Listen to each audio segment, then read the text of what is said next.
before the accident, life couldn't have been better. I'd only just got married. We moved into the house 2 months before the accident. Life was good. We just finished building it. It was a 3-story house down in Newey. All I could say, everything was going well.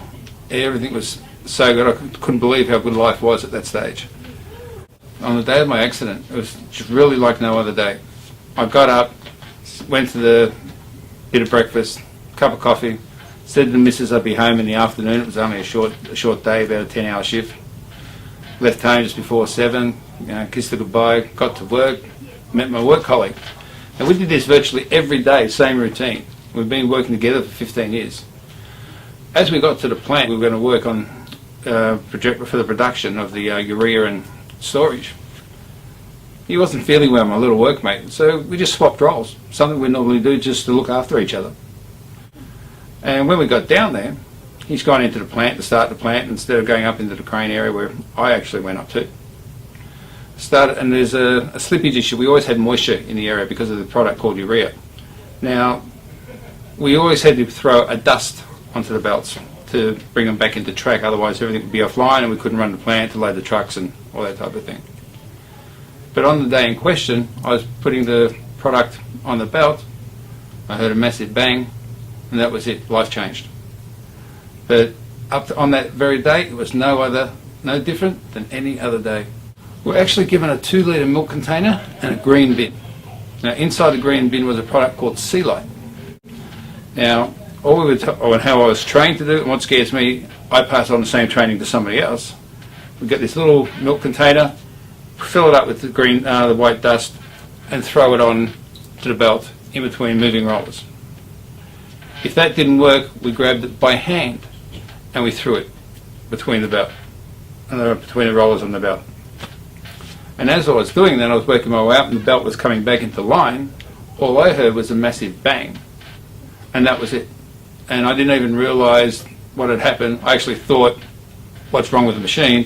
And I started checking the machine to see what was wrong, but I didn't realise it was my arm actually was going around the machine. I actually went to scratch my head. The only way I realised my arm was missing is I went to scratch my head because I had an itch. And when I went to scratch it, there was nothing there to scratch it with. And I've looked around and realised there was no arm. And with that, all I said was, you could say I said a few expletives.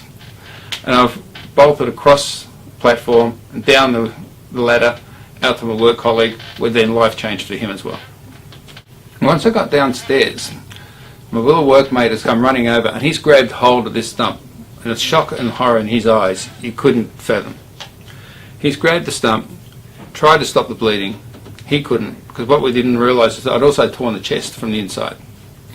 So he's holding on to this, but with his little might, he's passed out, if you can picture this now.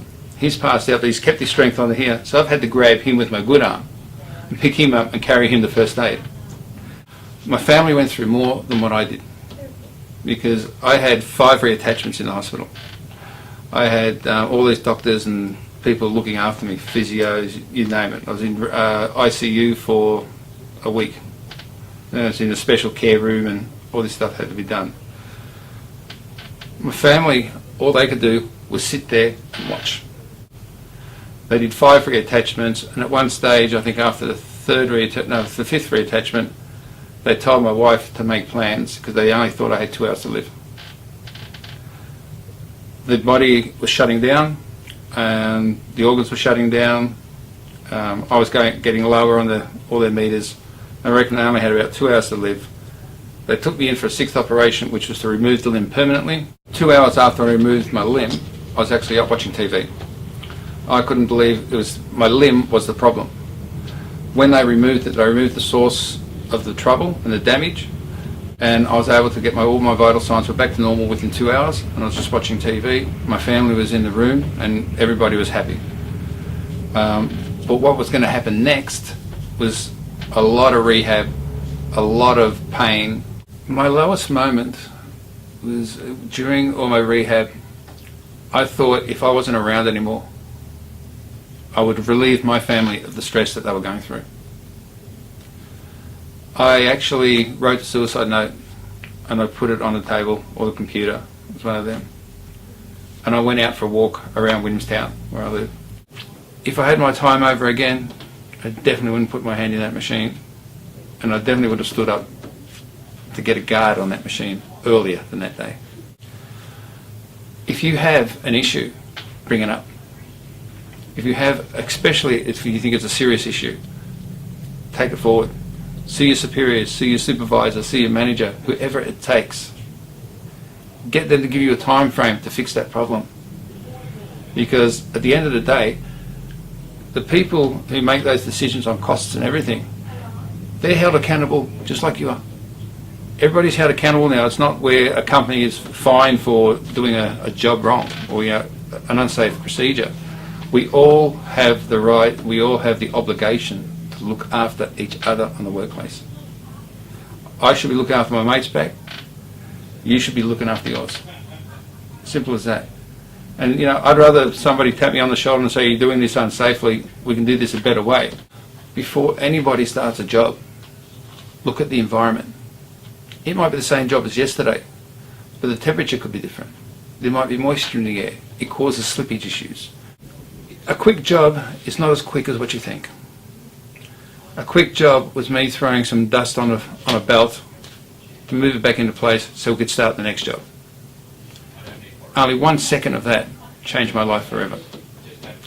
Do you really want to take the risk of a quick job? I'll just cut this corner and do it. And it only takes one slip up, 1 second, for your life to be changed. And that's it. And that's what happened with me. Take every job as slowly and methodically as you have to do. If I saw one of my workmates working unsafely now, and I've seen that since, I pull them up.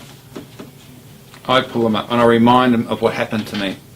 And I don't want them to go home or not go home to their families in one piece.